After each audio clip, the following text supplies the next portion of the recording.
What's goody, everyone? My name is Drew, aka. Hold up, wait. My name is Andrew, aka Drew Draws, and today I'm gonna be doing something kinda. Nah. Today I'm gonna be talking about how to improve your art. Yeah. Alright, so first off, let's think. I wanted to talk about like, subscribe, and comment. But first off, I'm learning how to sculpt, as you know. But I took a break on that, and now I'm learning how to model. But it's pretty much the same thing. So I learned how to sculpt, and recently I realized that by focusing on my sculpting, right, that my drawing skills have decreased, because art is all about repetition. The more you do it, the better you get, especially when it comes down to hand drawn stuff. You have to get the muscle memory and stuff. So I'm going to be talking to you guys about how to improve your art. So the first step is pretty simple, the simplest thing I can tell y'all: research. Now it sounds like a lot of work, but it's really not. So the first thing that you have to do is identify your weaknesses, right? And then once you identify them, you have to research them. That's the first step, pretty much, right? So you do a whole bunch of intense research, sit down there for like hours on hours, and you should want to find like a YouTube video, because artists don't know how to read. But yeah, you should try looking for a YouTube video. That's like the best ways to learn. But if you don't find any YouTube videos on the topic that you're looking for, then you might want to just go find a blog or something. Now, there's a little bit of words in most art blogs, but they're small words, so you should be able to understand it. No offense to anybody. I'm just saying, like, me personally, I don't like reading at all, so I try not to. But most of the blogs I looked at regarding art and stuff, they simplified it as much as they could, and it was pretty informative. So look up blogs, YouTube videos, and if those two options don't work out for you, just look up look for an image of what you're trying to learn how to do, or what you're struggling at, and see what they did that you didn't do, and then trace it. But don't trace it, break it down, and then words. All right, second step: once you find out what you need to learn, and you did the proper research, and you found images or whatever, reference. Also, always get reference. I shouldn't have to say it, but I'm gonna say it. Second step would be to get reference of what you're trying to learn. It doesn't matter, like, there's reference on everything, especially if it's art related. So get reference would be step 2, but I'm not gonna say that's step 2. I'm gonna say that's 1.5. Step 0.5, not 1 point. Yeah, that doesn't sound right though. Anyway, step 2, after you get all your research, after you get your reference, after you get that, and you get a game plan, breakdowns. That's when you take an image, and then you break it down to as simplified as you possibly can, by using the research that you did, as well as just by using the research that you did. You break it down. That means you draw over it. You don't just like trace around the outline or whatever, because that's stupid. You won't be able to learn anything from that. I'm telling you to break it down, as in like break it into little tiny pieces. Like, if you know what shorthand drawing is, actually I'm gonna explain it. So shorthand drawing is when you draw a head, you start off with a circle and then lines and stuff like that. Now you can simplify that as much as possible if you know how to. Most animators simplify. Let me think. Do they actually simplify the head? I think they do. Yeah. So if you're drawing like a complicated head, like let's take the female from Steven Universe, Pearl, her. So instead of drawing all the details on that face, right, they draw a circle and then they do like one little shape to identify which one it is. And since if you ever hold up and since animation is pretty cartoony into like basic shapes, if you look at it hard enough, you can see what shapes they use, and they just use that as the shorthand for the face. And even the body, they I think I saw them use a square and then like a triangle for the body.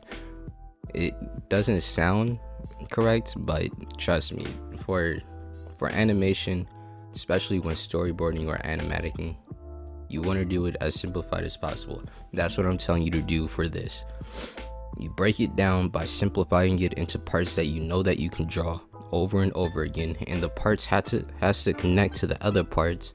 So then it's like, wow, you know, yeah, it has to connect. Pretty much it's just construction. You're breaking it down in the ways that the research tells you to. And then once you break it down enough, your muscle memory is going to start to kick in. And then that brings me to step 3. Draw it without using the reference. But not without using not without using the reference, but you know, without tracing it. But you're not tracing, without breaking it down. You have the reference of your breakdown now. You put that to the side. You put the reference to the side. You look at the breakdown. Then you draw it without tracing over anything. You draw it just plain Jane type thing, you know? Yeah, so you do that. And then you want to do it about, I don't know.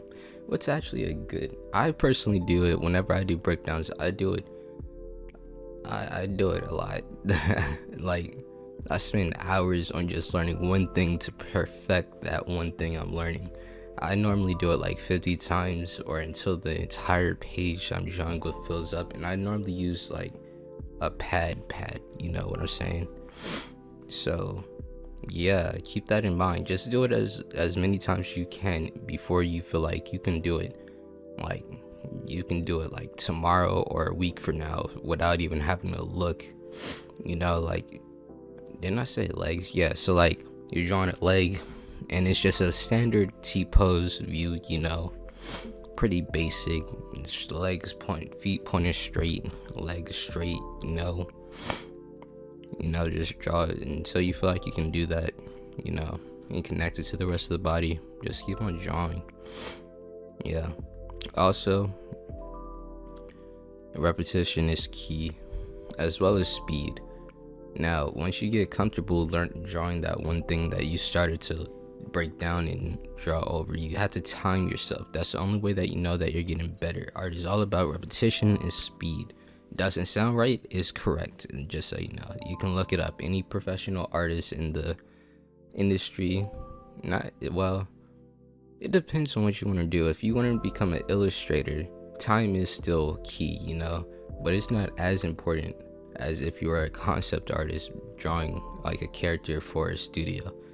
But either way, you want to get fast at your drawings because time is key. You don't have forever and you always need time limits. So step 4 would be to time yourself.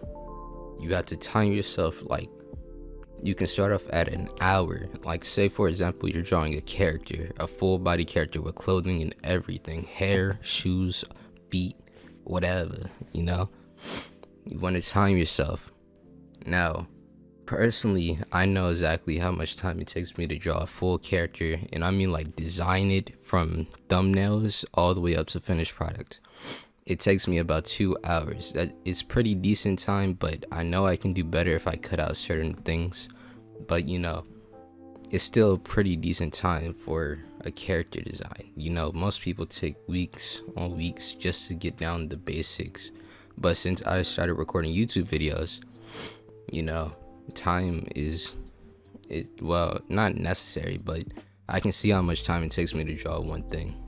And for the most part, I mean, not for the most part, but before, like when I first started doing YouTube, it would actually take me about 2 days just to draw one character. And it's probably because I had to take a whole bunch of breaks and stuff, but even still, it shouldn't take anybody 2 days, especially if you want to become a concept artist or a character designer. you wanna throw out characters as fast as possible, especially since your entire portfolio is going to be based around characters. Now, if you're doing a full turnaround, I get about a week. That is about a week's worth of work, especially if you're designing it from like thumbnail to clothing design to color design. And it's a lot of work, and I understand that could probably take a week, but if you're just doing a quick simple character, 2 hours is a decent time. It's pretty long, but it's decent for the timing, because you can do like, there's about 12 hours in a day. Yeah, about 12 hours in a day, right? Hold up. Yeah, about 12 hours in a day. So if it takes you 2 hours just to make one character, you can make a pretty good amount of characters in that one day. And in order to build a portfolio, you need to constantly be putting out art. And even if you want to do anything when it comes down to business related stuff, you still have to have a constant flow of art if you want to sell it or just promote yourself through Instagram or whatever. You need a constant flow. So by timing yourself, you get faster and you produce more art. And it's always a good thing to produce more art. That was pretty much my only steps to getting better at art. I have a couple of videos on my channel where I actually break down some of the art some anime. I broke down some anime and whatever. And if y'all want to see my art or whatever, check out my Instagram. I post there every Saturday because consistency is key for Instagram. And comment below. Tell me what other videos y'all want me to do or whatever. I just rode my skateboard in the rain. I think I caught a cold. Also, I tell y'all one very important secret, but y'all can never tell anybody ever. Oh, wrong button.